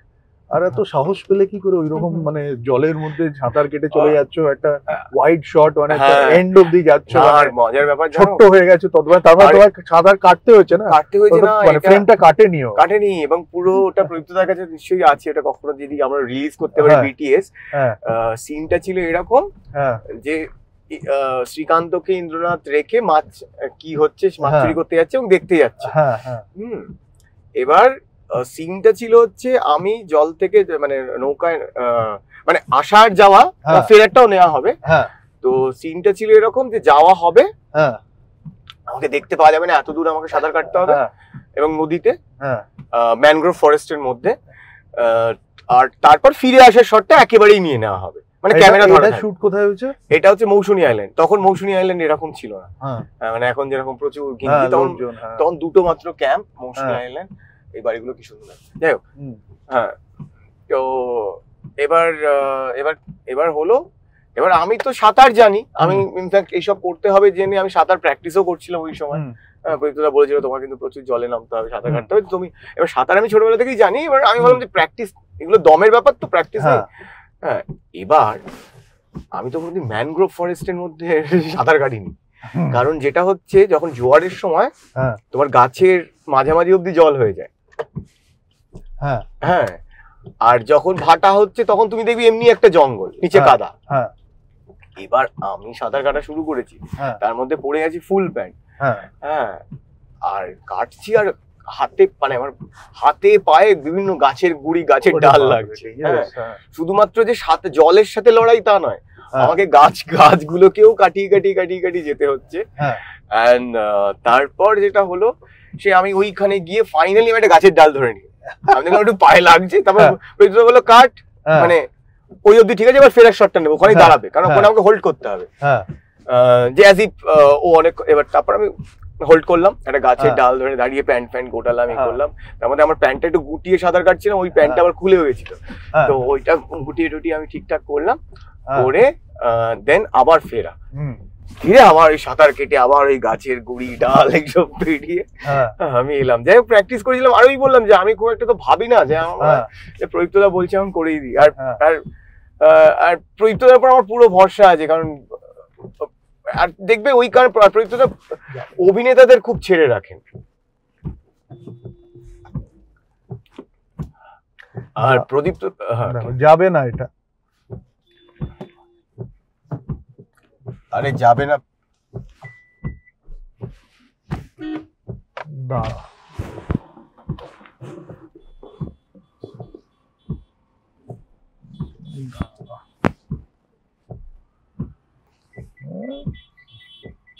এটাও একটা মজা। আমরা জ্যামে ফেসে গেছি। এবং আমাদের সামনে লরিটা বাইকের একটা রাস্তা দেখিয়ে বলছে এখান থেকে গাড়ি যাবে। ষড়যন্ত্র মনে হচ্ছে আমার। সাম কাইন্ড অফ দেখে চাপ নেই। অত চাপ নিয়ে লাভ নেই। না কোনো আমি তো নিই না, চাপ নিয়ে লাভ। আজ কি সুন্দর ড্রাইভে বেরিয়েছি, তুমি দেখো। এই তো এটা মানে ক্রস কান্ট্রির মধ্যে দিয়ে যাচ্ছি বিভিন্ন। তাই আমার তো কলকাতা যেতে ভালো লাগে না, মানে আমি যাওয়া কমে দিচ্ছি।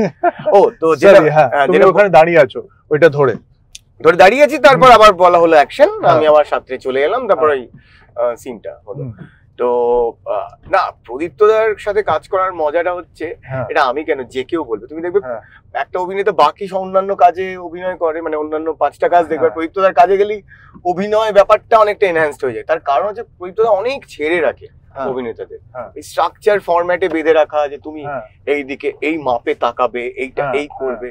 প্রদীপ্তদা একদম পুরো ফ্রিডম দিয়ে দেয়, মানে সমস্ত অভিনেতাদেরকে, যে তুমি করো, আমি আছি। হ্যাঁ, যার খুব হেভি করে দেয় না অভিনেতাদেরকে, প্রচুর ডেটা বা এই সব দিয়ে। প্রদীপ্তদা একটা কি বলবো, যেটা খোলা মাঠে অভিনেতাকে ছেড়ে দেয়, এবার তুমি করো, আমি আছি। হ্যাঁ, কিছু হলে আমি তোমায় বলবো, কিন্তু তুমি করো তো, দেখি কি হচ্ছে।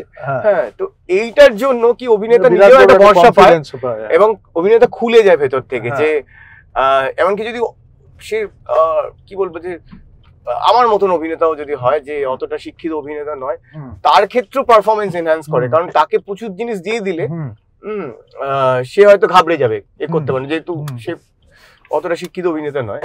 কিন্তু তাকে তুমি যখন ফ্রিডম দিয়ে দিচ্ছ, ওইদিকে যাবো না, এদিকে ঘুরেই যাবে। এটা আমার অন্যদিন।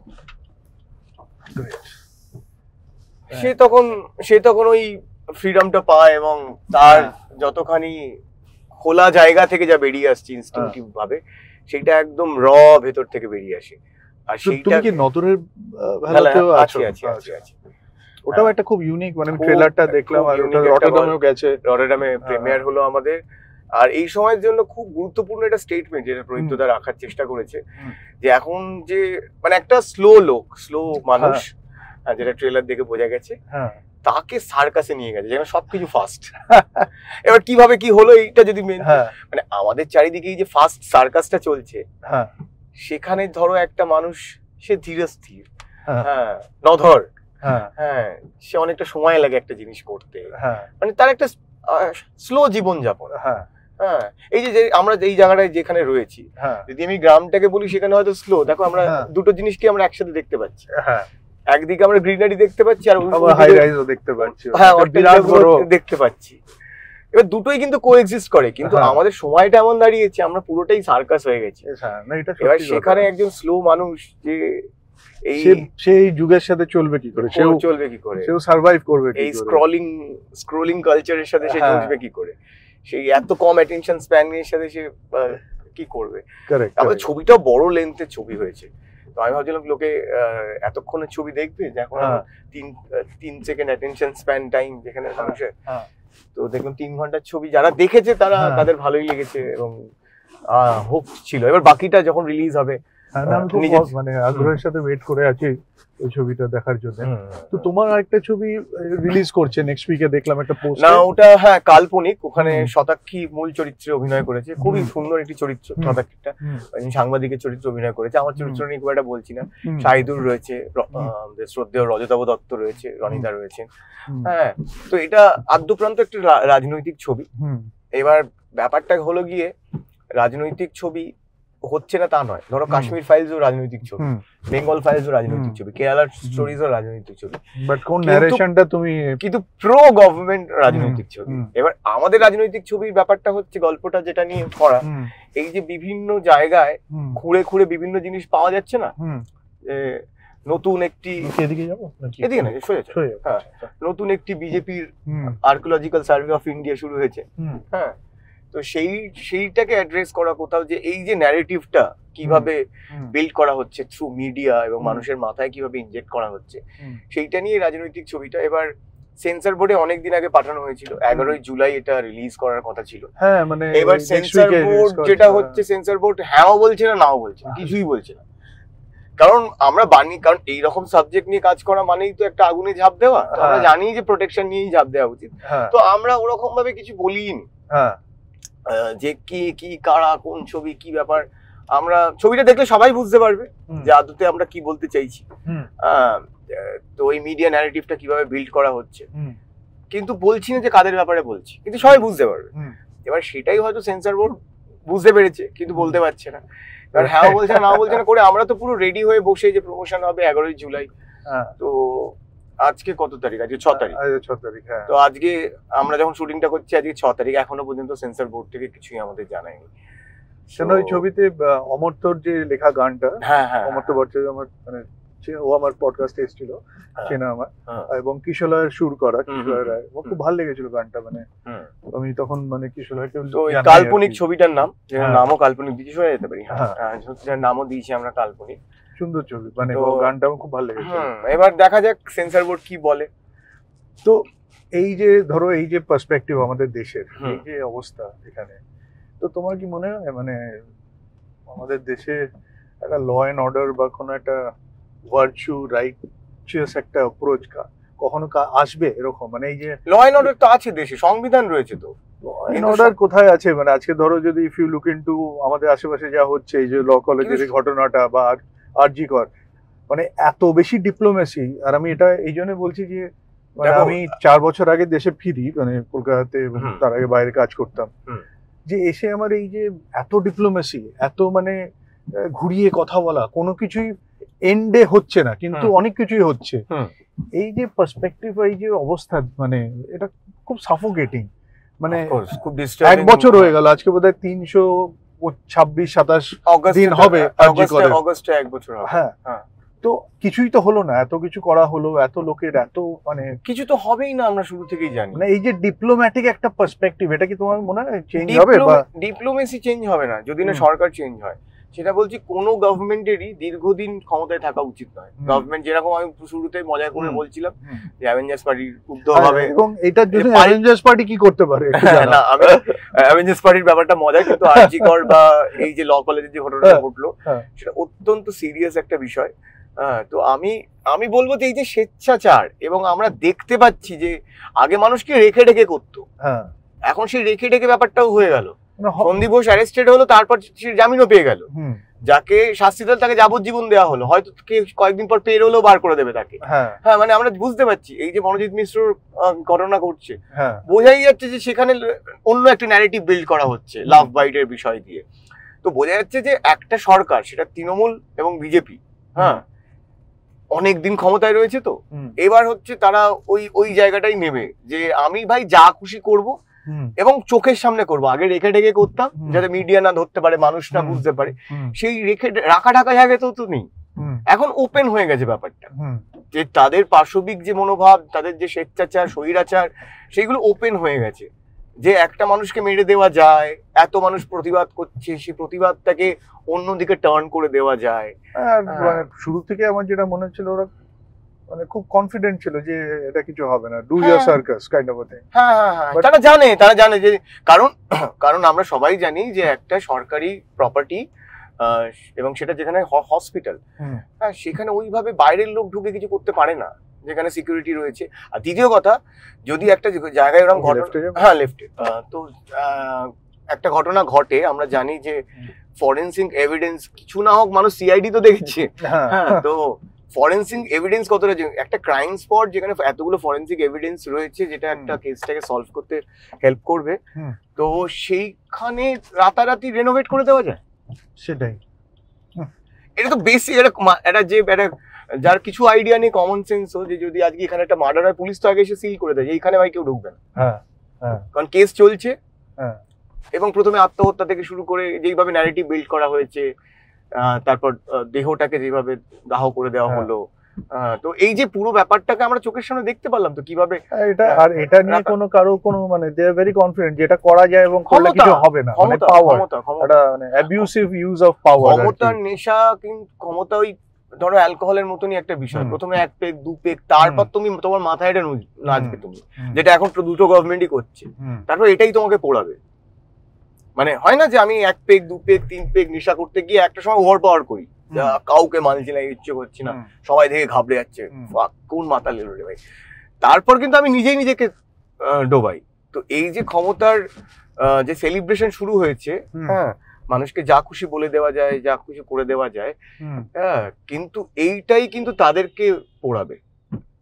তো আজকে যেটা আমার যেটা অবজারভেশন, যে সাধারণ মানুষের জন্য কি এই দেশে থাকা মানে পসিবল হবে? মানে আমরা তো মানে মাছি মশার মতো মানে নিগড়েই দেবে আমাদের। দেখো, এই দেশে থাকা পসিবল হবে কি হবে না আমি ওটা জানি না, কিন্তু আমাদের তো থাকতেই হবে এখানে, আর কোনো অপশন নেই তো, মানে মরলেও আমাদের এখানে মরতে হবে, টাকা পয়সা ছাড়া এখানে কিছুই হয় না। অত্যাচারিত হতে হলেও এখানেই হতে হবে, আমাদেরকে ওই মশা মাছির মতন মেরে ফেললেও আমাদের এখানেই মরতে হবে।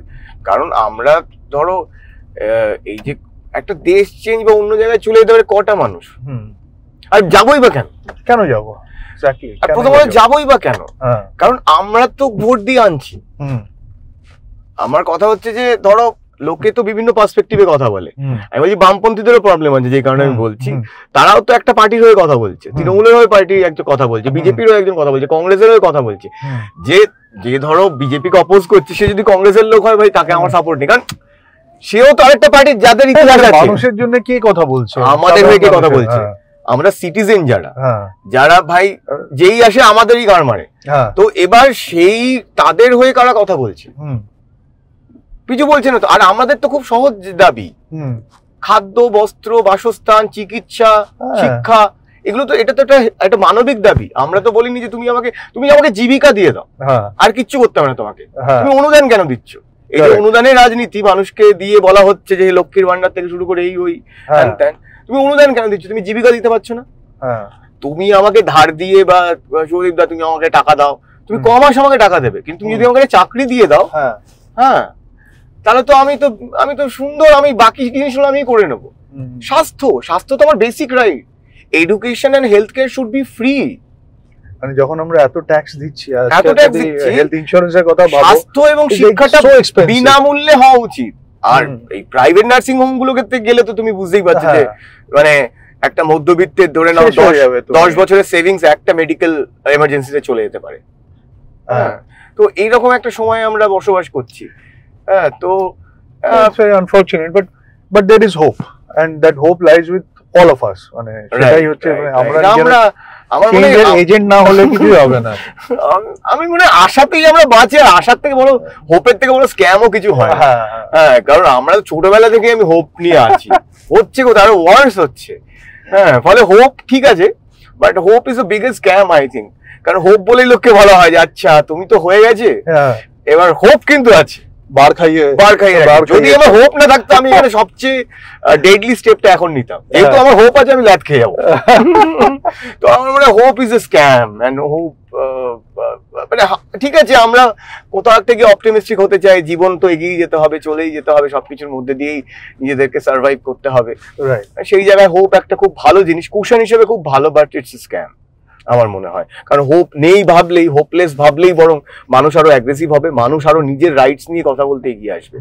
হ্যাঁ, কারণ মানুষকে বুঝতে হবে আমার হোপ নেই। আমি যদি এখন চুপ করে মুখে আঙুল দিয়ে বসে থাকি, হ্যাঁ, এবং ভোটের পর ভোট আমি একই গভর্নমেন্টকে ফিরিয়ে আনি, তাহলে কিন্তু ওই হোপ তোমাকে দেখানো হবে, তারপর তুমি ইউ গন। তোমারই পাশের মানুষ, তোমার লাইফ ইজ অ্যাট স্টেক।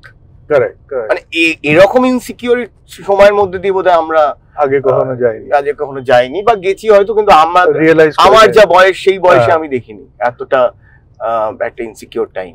তো এবার একটু আমি জিনিসটা আমাদের টপিকটা একটু চেঞ্জ করবো। একটা জিনিস আমার, তোমার নতুন কাজ যেগুলো তুমি করছো খুব ভালো লাগছে, নতুন না, বছর খানেক ধরে করছো হয়তো, ইনজেকশন পডকাস্ট। তো ইনজেকশন পডকাস্ট কি কেন শুরু করলে, মানে এটা কারণটা কি? মানে it's a very important podcast, very important. আচ্ছা, সেটা হচ্ছে হেলথ কেয়ারের ইম্পর্টেন্স ততক্ষণ মানুষ বোঝে না যতক্ষণ না একটা ভয়ঙ্কর কিছু হয় তার বাড়িতে বা তার সাথে। হ্যাঁ, কারণ আমি আমার বন্ধুদের ক্ষেত্রেও দেখেছি তারা উদাসীন, আমি নিজেও তাই ছিলাম। তো আমার কাকার সেরিব্রাল অ্যাটাক হয় এবং আমাকেই পুরোটা ডিল করতে হয় ফার্স্ট পার্সনে, আমি এবং আমার বোন। তো আমরা গিয়ে পড়ে থাকতাম হসপিটালে, এবং আমি দেখতাম, এবং এক হচ্ছে ডাক্তারদের সাথে এত দেখতাম বিল তো বাড়ছে, ধরে নাও করে বাড়ছে, হ্যাঁ, এবং কিভাবে বাড়ছে, কোন খাতে বাড়ছে বুঝতে পারছি না, টাকা পয়সা সব শেষ আমার। তার মধ্যে ডাক্তারবাবুরা কি কথা বলছে না, আমি কিছু বুঝতেই পারছি না, তাদের জার্গন গুলো, মেডিকেল জার্গন গুলো, you know how it is. আমি বলছি যে মেডিকেল জার্গন এবং ডিসিশন মেকিং, যে একটা ডাক্তারবাবু বলে দিচ্ছে, যেরকম একজন ডাক্তারবাবু সে ভুল ভাল বলে একটা সার্জারি করে দিল ইউরোলজি, হ্যাঁ, যেটা কোনো বললো যে না ক্যাথিটার টেনে ফেলেছিল পেশেন্ট, সেই কারণে ওখানে ইনজুরি হয়েছে, সেই কারণে একটা সার্জারি করতে হবে বলে করিয়ে দিল। স্ট্রোক নিয়ে গেছি, সেখানে আমাদের 1-1.5 লাখ টাকা আরো এক্সট্রা খরচা হয়ে গেল। এবার যদি ক্যাথিটার ট্রেনে দেয় একটা পেশেন্ট, এসে তো আপনাদের রেসপন্সিবিলিটি, কারণ আমি তো আমার পেশেন্টটাকে রেখে গেছি, কেয়ার গিভার তো থাকবে একজন, থাকবে, তোমাদের সিসিটিভি রয়েছে, এত টাকা নিচ্ছ তো তোমরা। তো যাই হোক, এরকম অনেক কিছু ঘটে, এটা নিয়ে বলতে গেলে এখন বিস্তার, ওটা নিয়ে 1 ঘন্টার একটা পর্ব হবে। তো তখন আমি রিয়েলাইজ করি এবং নিজের ওপর প্রচন্ড রাগ হয় যে আমি এত কিছু নিয়ে টুকটাক একটুখানি খবরাখবর রাখি, একটু বিস্তর অল্প স্বল্প জ্ঞান আছে, হ্যাঁ, তো কিন্তু এইটা নিয়ে কিছুই জানি না আমি। আর এটা নিয়ে কেউ কাজও করছে না কেন, কাজ করছে কিন্তু সেগুলো খুবই বোরিং কাজ। হ্যাঁ, মানে মেডিকেল ব্যাপারটা, ডাক্তার ব্যাপারটা, অপারেশন, এইসব হসপিটাল ব্যাপারটা এমনি খুব ভয়। এবার সেটাও যদি আমি গলা ভারী করে ডাক্তার বাবু বলে এরকম করি, তো লোকে আরো প্যারানয়েড হয়ে যাবে। তো আমার মনে হয়েছে সেখানে আমি কি করতে পারি।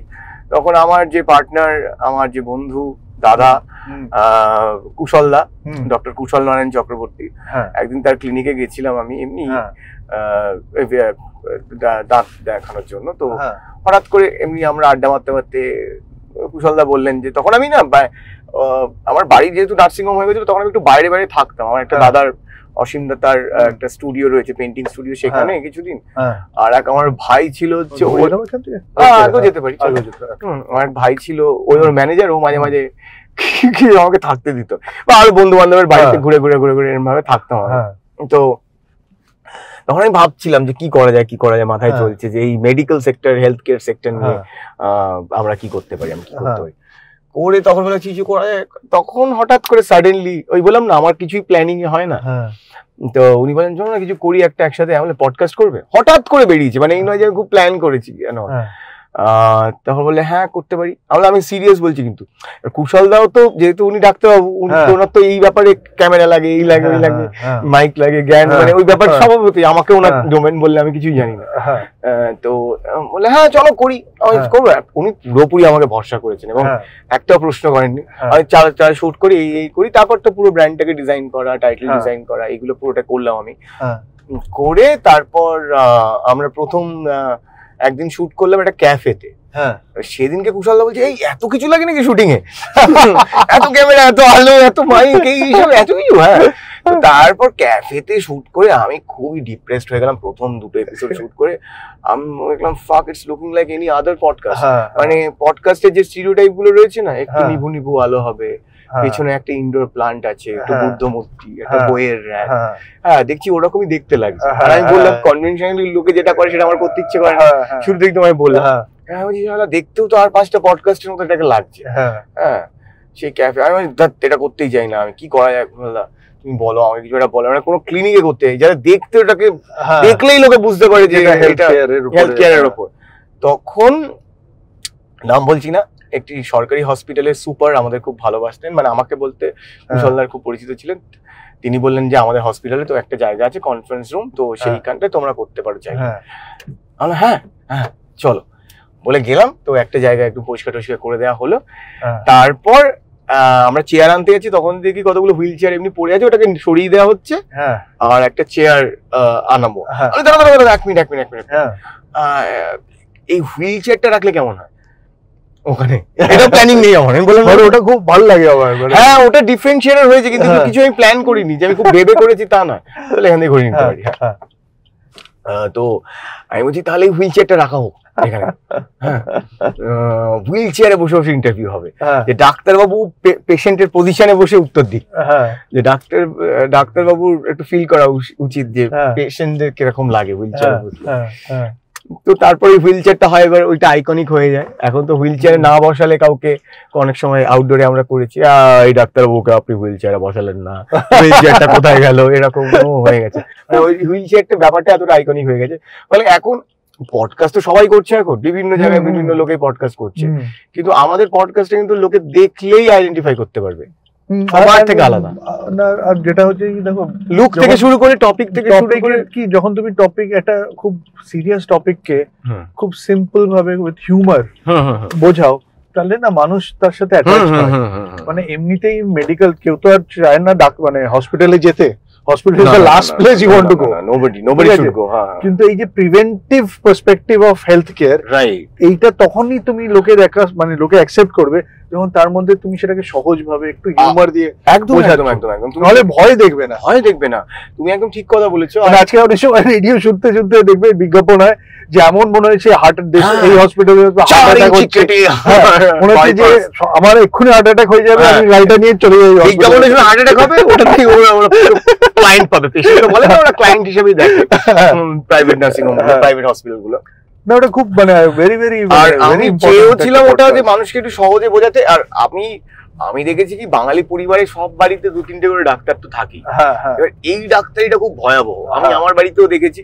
হ্যাঁ কিছু একটা হলো, আগে একটা ওষুধ নিজেরা ওভার দ্য কাউন্টার, বা এমনি জ্বর পেট খারাপ ঠিক আছে, বাট আরো ক্রিটিক্যাল জিনিসেরও তারা নিজেরা ট্রিটমেন্ট করে, হ্যাঁ যেটা একদম করা উচিত না। যে কারণে আমাদের এটা ট্যাগলা আমরা শেষ করি শোটা এইভাবে, যে সুস্থ থাকুন, যাতে কোনো ডাক্তারবাবুর কাছে আপনাকে যেতে না হয়, আর যদি অসুস্থ হন তাহলে নিজে ডাক্তারি করবেন না।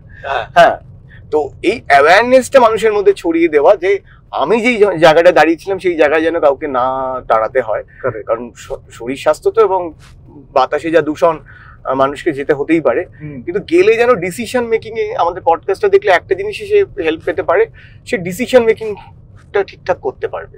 যে আমাকে ডাক্তারবাবু এটা বুঝিয়ে দিচ্ছে বা হসপিটাল বুঝিয়ে দিচ্ছে সার্জারি, আমি করাবো না, বা অ্যাটলিস্ট দেহের অ্যানাটমিটাকে বুঝি, যে পেট ব্যথা, নিজের ডিসিশনটাকে নেওয়ার জন্য যে ইনফরমেশন গুলো দরকার, সেই অন্তত একটা রেফারেন্স থাকবে। আর ওভার দ্য কাউন্টার মেডিসিন নয়, যে আমি একটা ওষুধের দোকানে গিয়ে বলছি আমাকে একটা পেট ব্যথা করছে, একটা ওষুধ দিন।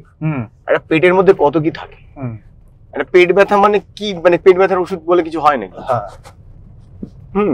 পেটের মধ্যে কত কি রয়েছে, ওর মধ্যে লিভার রয়েছে, প্যানক্রিয়াস রয়েছে, পাকস্থলী রয়েছে, পৌষ্টিকতন্ত্রটা দেখলেই আপনারা বুঝতে পারবেন যে কত কিছু রয়েছে। এবার ব্যথাটা কেন হচ্ছে, কিডনিও রয়েছে, কিডনির কারণে হতে পারে।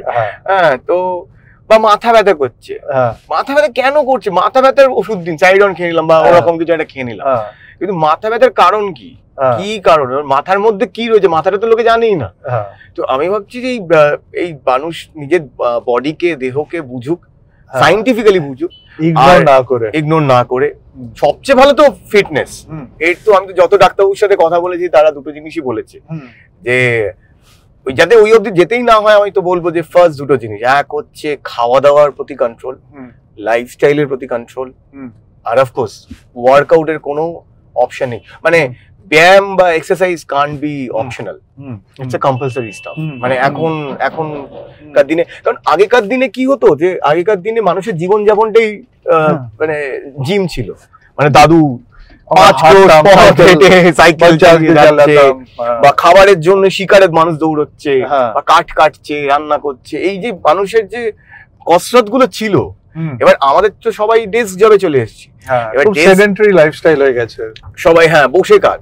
এবার বসে কাজের মধ্যে যে আমি ধরো তখনও তো পরিশ্রম করছি, এবার মানসিক পরিশ্রমকে কিন্তু দেহ স্ট্রেস হিসেবেই দেখে, ওটাকে কিন্তু জিম হিসেবে দেখে না।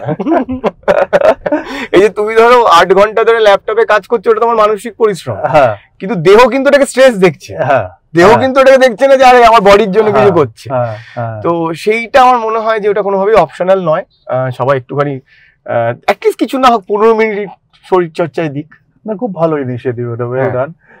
এই লিডিং ইনটু দিস যে প্রশ্নটা আমি মানে আমাদের পডকাস্টে রাখার চেষ্টা করি হচ্ছে মেন্টাল হেলথ নিয়ে একটু কথাবার্তা বলা, কারণ মেন্টাল হেলথ আজও আমার যেটা মনে হয়, আমি যাদের দেখেছি এবং শিক্ষিত সমাজের কথা আমি বলছি, সেইখানেও অনেক অশিক্ষিততা আছে প্রচন্ড, মানে অনেক কিছু জিনিস লোকে অ্যাকসেপ্ট করে না, ট্যাবু হিসেবে ভাবে, আর এটা দেখা যায় না। তো ধরো তোমার গায়ে হাত দিয়ে বোঝা যাচ্ছে জ্বর হয়েছে, মেন্টাল হেলথ তো বোঝা যায় না। এক্স্যাক্টলি।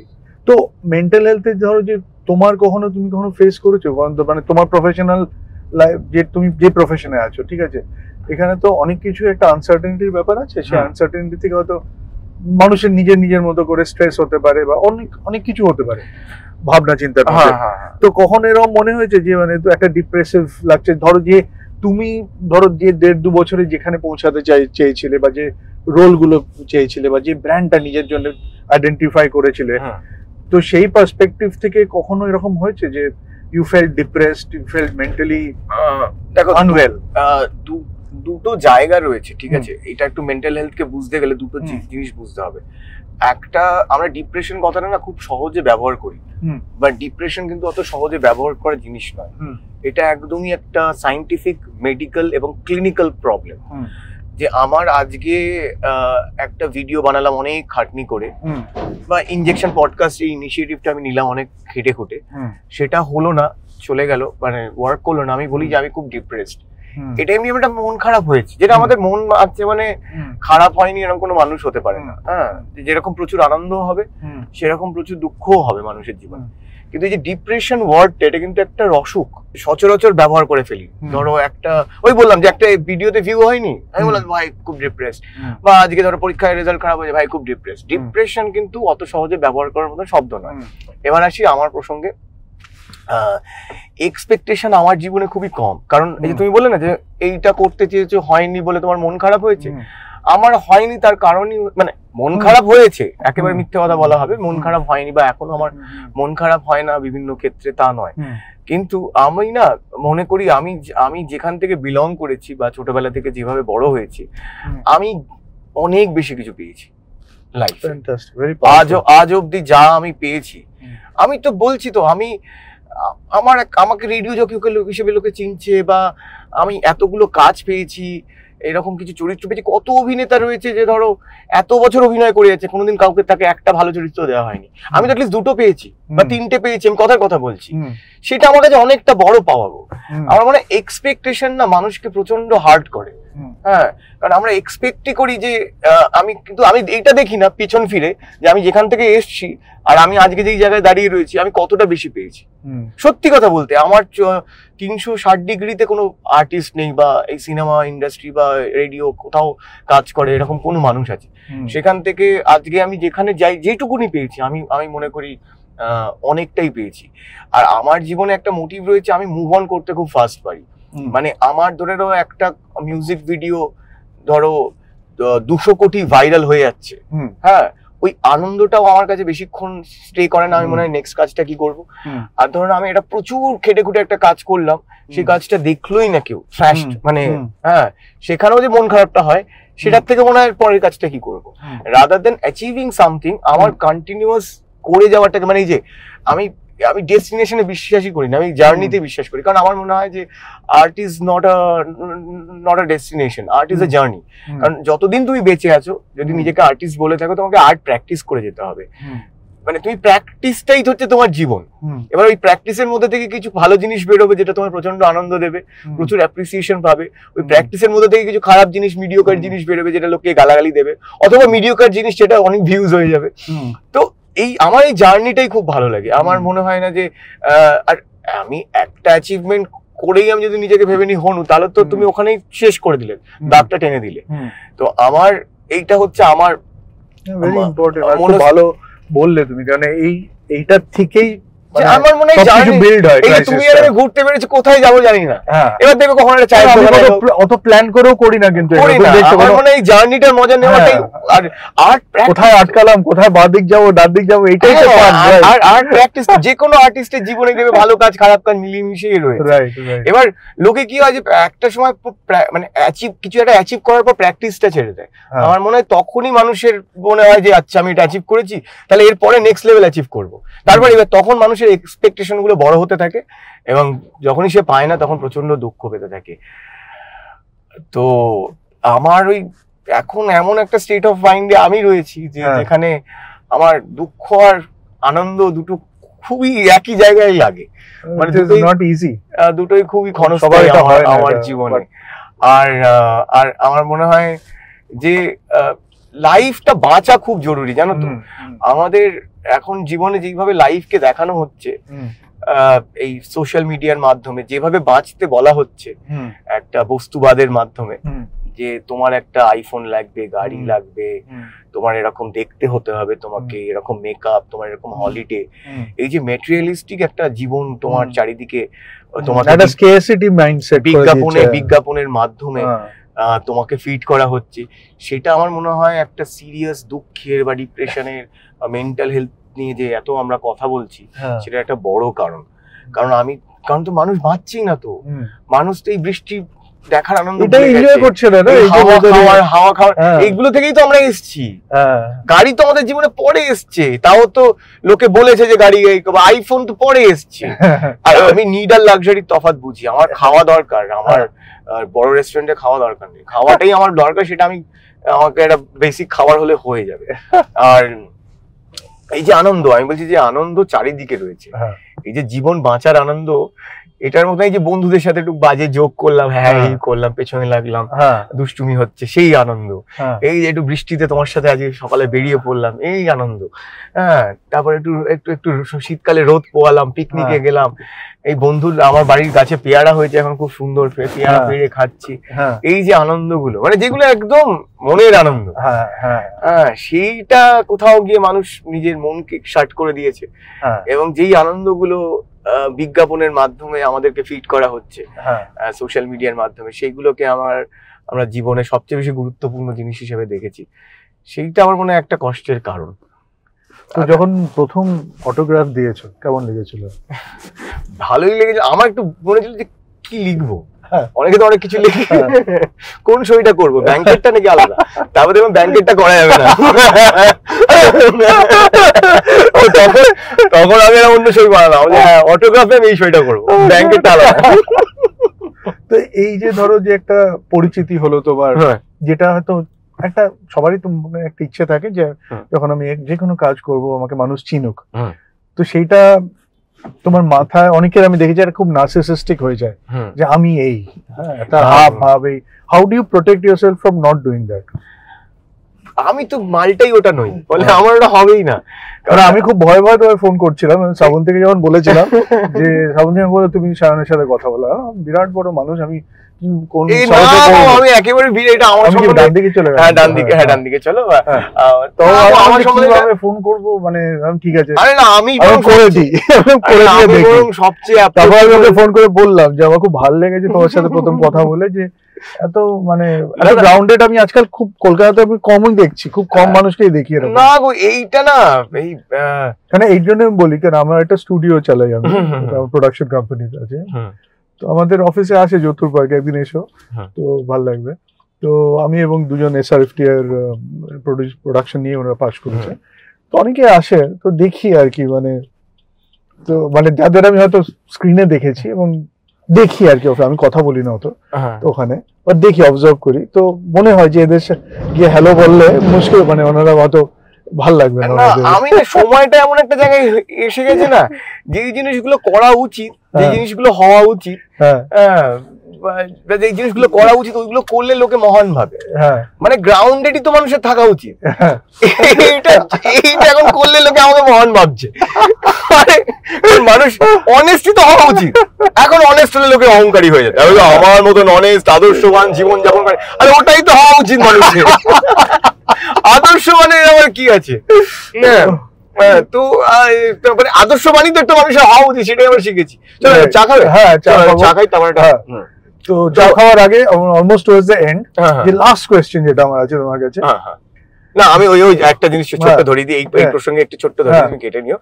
তো আমি ওই যে অহংকার বা এই ব্যাপারটা বলছি, দেখো আমি কিছু মানুষকে দেখেছি যে যারা হয়তো এরকম আমার মতনই খুবই গ্রাউন্ড লেভেল থেকে মফস্বলে বড় হয়ে, ছোট পরিবার থেকে মধ্যবিত্ত পরিবার থেকে বড় হয়েছে, এবং সে চাইতো অ্যাচিভ করতে যে যাতে আমি কোথাও দাঁড়ালে প্রচুর লোক সেলফি তোলে বা পরিচিতি চাইতো।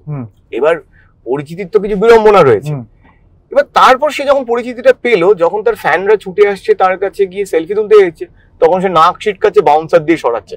আমি মানছি যে অনেক ক্ষেত্রে না কিছু হয় যে একটা সেফটি ইস্যুস থাকে, কিন্তু আমি ওটা নেই, এমনি ধরো লোকে দেখেছি। হ্যাঁ এত লোক সেলফি তুলতে আসে না, বলে বা তুই তো এটাই চেয়েছিলি, এটা তো ব্লেসিং, এটা তো ব্লেসিং ভাই, এটা আশীর্বাদ।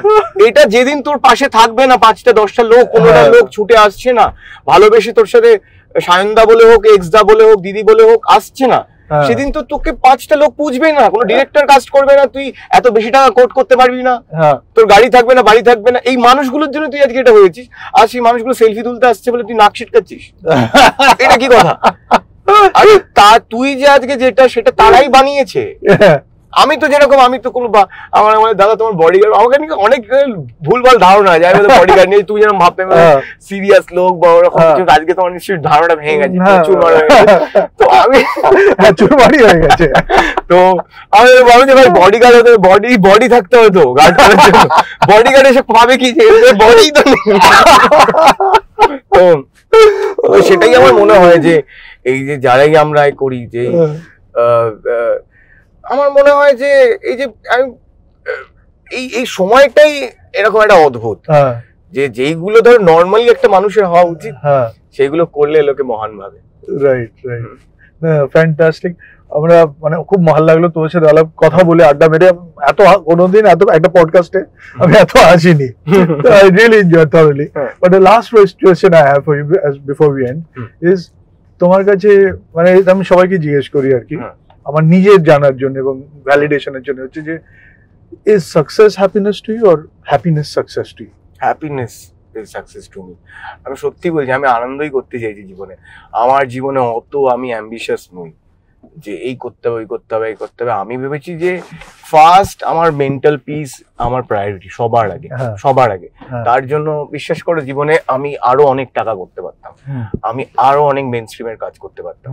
হ্যাঁ, সেই অফার আমার কাছে আসেনি তা নয়, যে এরকম বহু কাজ এসছে যেটার মাধ্যমে অনেক টাকা রোজগার করতে পারতাম, বা কিন্তু আমার মনে হয় যে সেই রোজগারটা করার পরে কি আমি শান্তিতে ঘুমোতে পারবো?